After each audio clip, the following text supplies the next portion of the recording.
Alright, I just got back from a great dig in the great city of New Bern. Found a lot of unembossed whiskeys, and the few that are embossed are of very common types that you see all the time. The Mahoney's from Norfolk, and well, this one I actually don't recall ever having found. Got a little bit of a crack in there, but still worth something, I guess.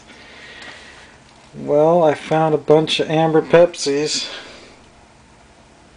but they're not from New Bern. They're all from Birmingham. For some reason they brought a lot of Birmingham amber Pepsis into New Bern.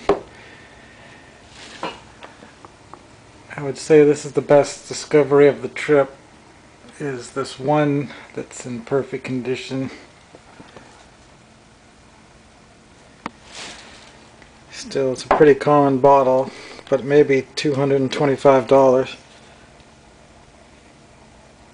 Here's another one with the neck broken off. And then there's this one split. I got the piece right there. I'm going to glue it back together, and this one is broken into 3 pieces, and I'm going to glue that together. And then I found 3 of the Aqua New Berns, but only one of them's intact. Here it is.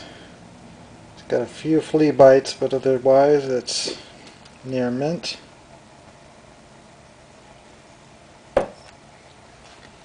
This one's quite thin. It's no wonder it broke in half. But I got both halves and they fit together well, so I'm gonna glue that one, or actually I'm gonna resin it together. It works better. Then I got 3 of these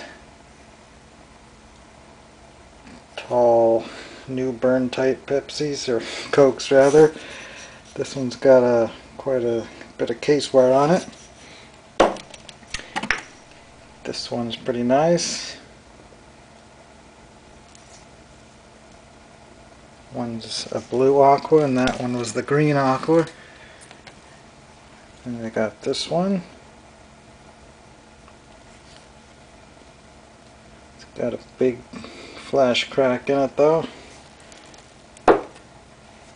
Well, I guess I'll show you the rest later. Alright, I got the stuff cleaned up and glued together, and I got about 18 soda bottles all together. If you can count some of these broken ones, that is. I don't know. I usually don't count them unless they're at least 3/4 of the way intact. Alright, here's one of the many styles of Coke bottles you find in New Bern. It's a blown in a mold, probably 1912 era. And then I found this other type that I didn't even know existed. It's a machine-made variant.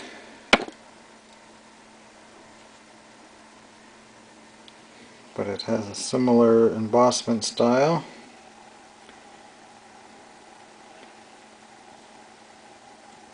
Probably 1914 and a half.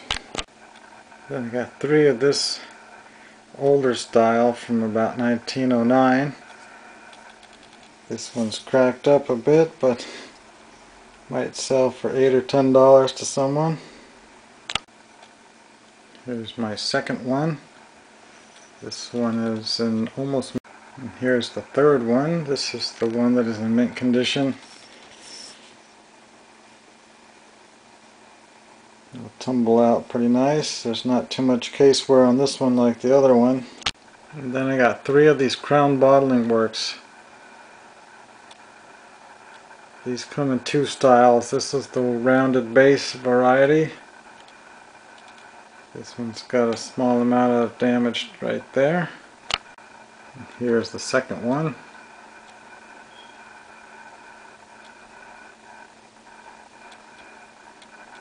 It's in really nice condition. It just needs to be tumbled for a couple days. And here is the third one.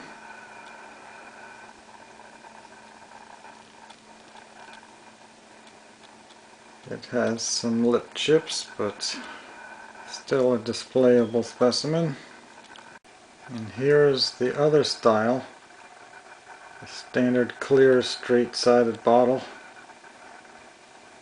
Unfortunately, it has some serious chippage on the base. It's a tooled top like the other ones are.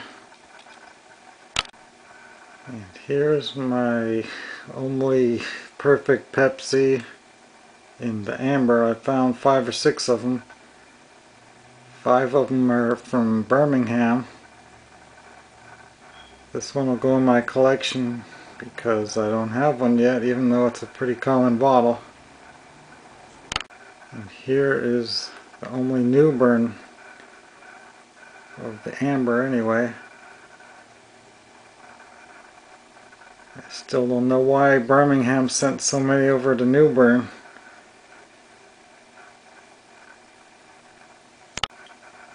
And here's my other Birmingham.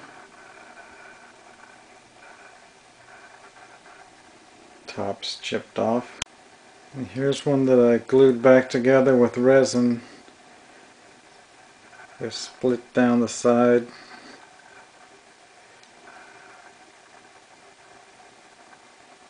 Still a decent bottle. I might get $20 for it.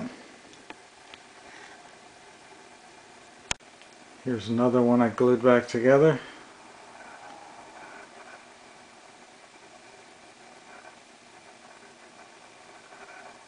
It's missing a couple little slivers out of it. And there's my last one.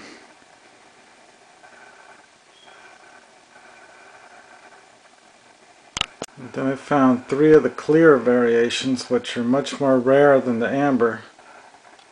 But unfortunately they're severely damaged. This is the only one that's intact. Here's another one. The book says these are only worth 150 in clear and 300 in amber, but in my opinion those numbers should be reversed. There's probably no more than 25 of these known, and there's probably close to 1,000 ambers. And here's the third piece. They're made of poor quality glass apparently. They fracture up really easily. And then I got 3 of the aqua varieties. This one is near mint. No real damage.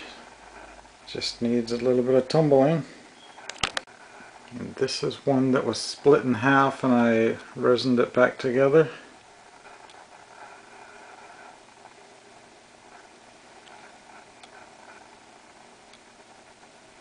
And this one lost the top,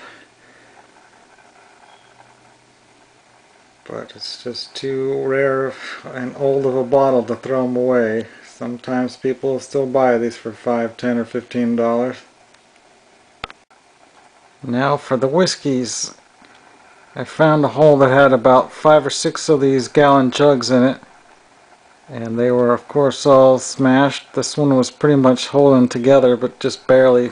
Had a bunch of cracks in it, and it kind of broke apart when I was washing it, but I glued it back together, and I still have never found an intact gallon whiskey jug yet. And here's a bunch of shards that I saved to glue back together.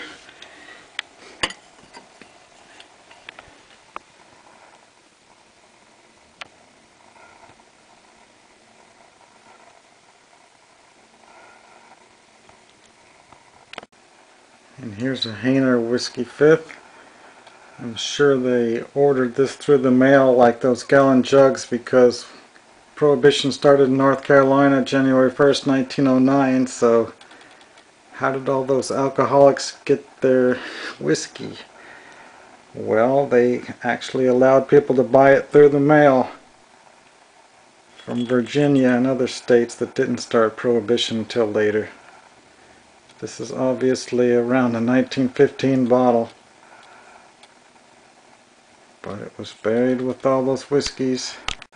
And then I found a bunch of these GPR flasks, which I still don't know what these are, but they're not very desirable.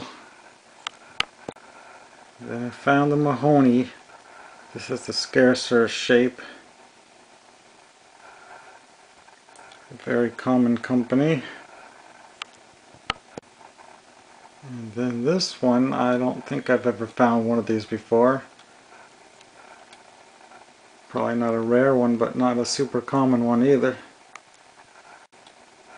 And then this broken one. Newport News, Virginia. I've never found a whole one of these either. And then I found these big 32 ounce W.J. Tyson flasks. With that shape and size, it would seem like these would break apart pretty easy. But all of them came out undamaged. There's 3 more of them.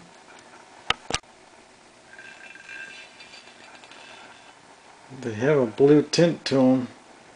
Not quite aqua, but they're certainly not clear either. And then I found a couple of these 32 ounce flasks. They got the slug plate design, but nothing embossed on them. And then I found a poison bottle. Not a particularly rare one, but it's a decent bottle. Well, that's about it. That's all the good stuff anyway. There's still a couple hundred unembossed whiskey flasks and fifths. But I certainly can't complain about this dig. It was maybe $800 to $1,000 worth of stuff. So I'll see you next time.